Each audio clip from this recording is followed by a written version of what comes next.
Kažu deca, jel možemo da jedemo? Možete, samo sačekajte da im pokažem jednu kako izgleda. Pogledajte.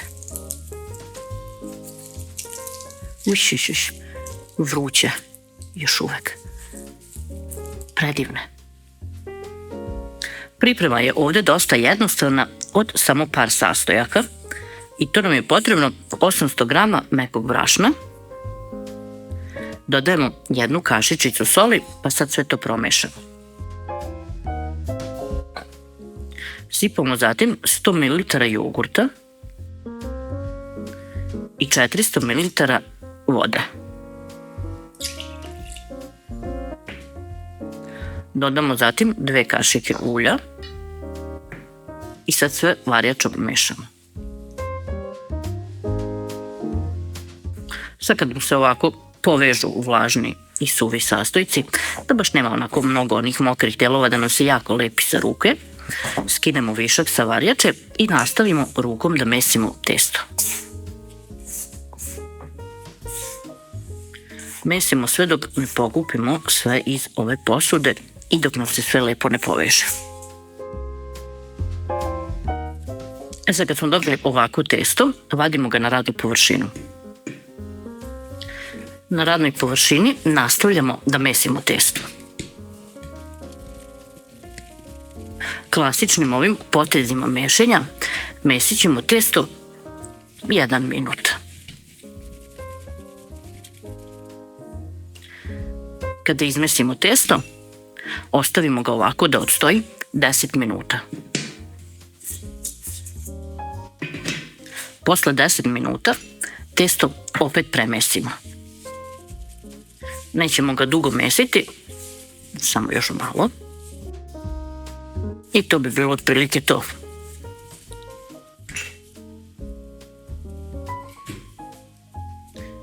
Ovako testo delimo na 16 delova.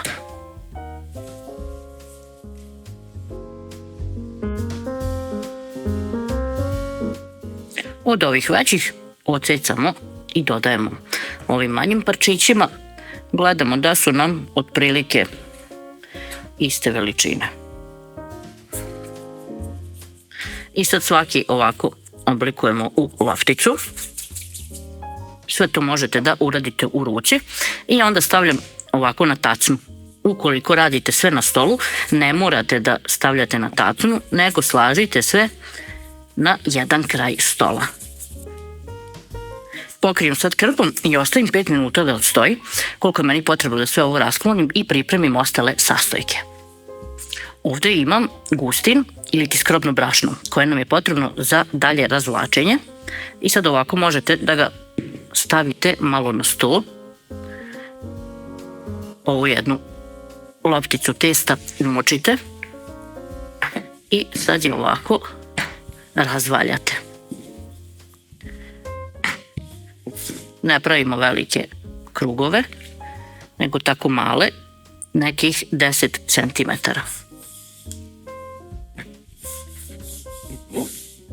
Ovaj deo ide dosta brzo, zato što ne razvlači se mnogo, ne mesi se mnogo, što je najvažnije.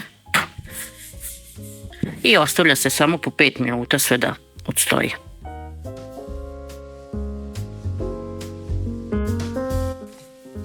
Vratimo tacnu nazad, pospemo skrobnim brašnom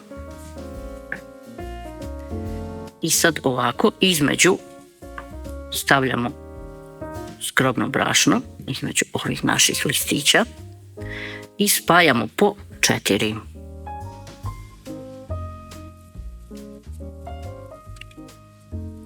Spajate otprilike da budu jednake veličine.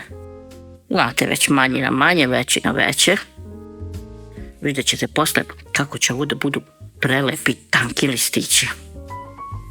Dok nam testo malo odstoji, pripremimo nadeo. Možete da pravite nadeo po želji, ja ću praviti od mesa. Ovdje imam 600 grama mlevenog mesa i jednu baš veliku glavicu crnog luka, sitno iseckanu, 50 ml tople vode, jednu kašičicu soli i pola kašičice bibera. Začine možete da stavite po želji. I sad sve ovo dobro samo izmesimo i kada se poveže, nadev je gotov.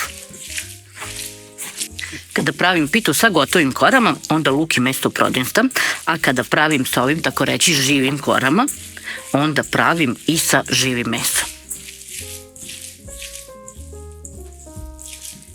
To je to, nadev je gotov. Sada ćete da vidite magiju. Uzmemo ovu prvu gomilu testa i lagano razvlačimo u klagiju. Ovako. Pa sad ovako.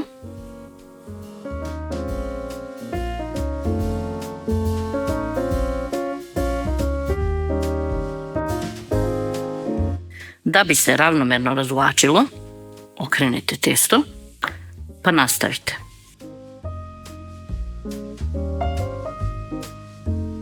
Ja sam ovde zbog broja 16 spajala po 4 lista, ali možete da spajate i više.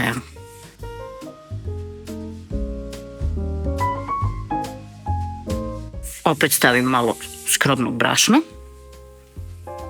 pa opet okrenem.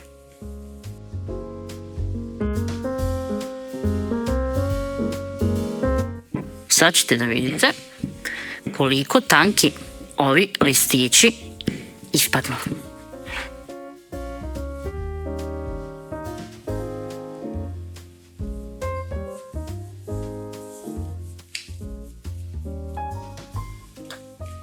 Ovo je isto jedan od najlakših načina da napravite pitu. I sad uzmete ovaj list i stavite ga ovako sa strane. Sad isto to radite sa sljedećim listom. Samo da pronađem početak. Obavezno u sredinu morate da stavite dosta gustina da biste mogli lakše da razdvojite ove kore. Jer ako nema dosta, zalijepit će se i onda se neće tako lako odvojiti. Evo, možete da vidite primjer kod mene. Ništa strašno, svaki ovaj deo će biti iskorišćen za piticu. Stavimo ovako prvi deo testa i sad ga ovdje ovako malo presavijemo. Pa uzmemo meso, stavimo cijelom dužinom ili nadev koji ste već odabrali. Savijemo.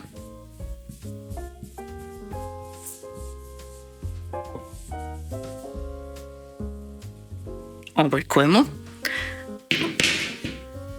i stavimo u pleh. Naravno, ovo sve ponavljamo sa svim delovima testa. Čak i ako vam je ovako puklo, ono je odlično svejedno i možete da ga iskoristite. Sad ćete da vidite. Op.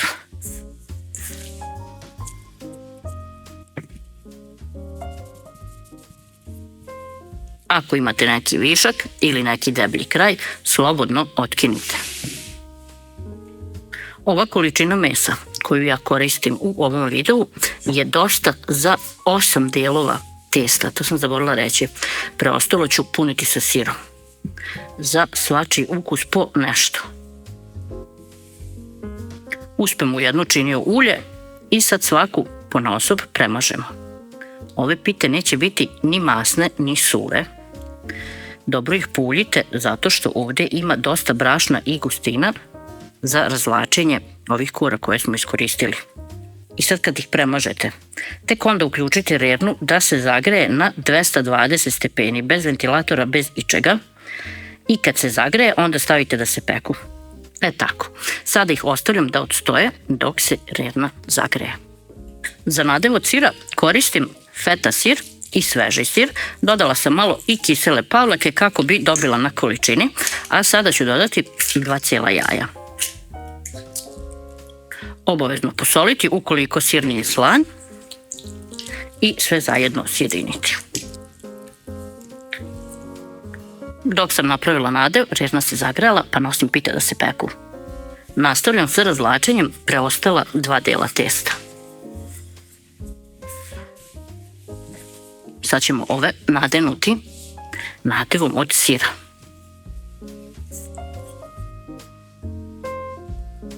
Možete malo da ih ovako zatvorite sa strane, da ne bi curele. I onda da lepo uvijete.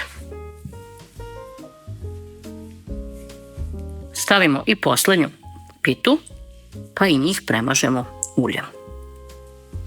Kada je burek skoro pečen, uzmemo jednu manju šerpu, sipamo 200 ml vode, dodamo pola kašičice soli i dodamo 70 g maslaca. Sad sve to nosimo na vatru da provri i da se kuva otprilike 30 sekundi. Posle 35 minuta pite izvadimo iz rerne i onda uzmemo ovaj preliv koji smo pravili i svaku prelijemo. Ja malo kažem pita, malo kažem burek, zovite kako god volite. Sad vraćamo nazad u rernu 5 minuta. Pite sa sirom pečemo 25 minuta i njih isto zalivamo. Utrošimo sav ovaj preliv i vraćamo u rernu 5 minuta. I evo ga, ispečene su. Vreme pečenja 35 plus 5 minuta. Sad ćemo da ih ovako poslažemo, malo prohladimo, pa poslužimo. Za ovu pitu reči nisu potrebne. Jednostavno kada je pogledate, vidite koliko je ona fina, mekana, vazdušasta, a okolo hrskava. Da vidite i ovu sa mesom, ne znate koja je lepša. Pogledajte.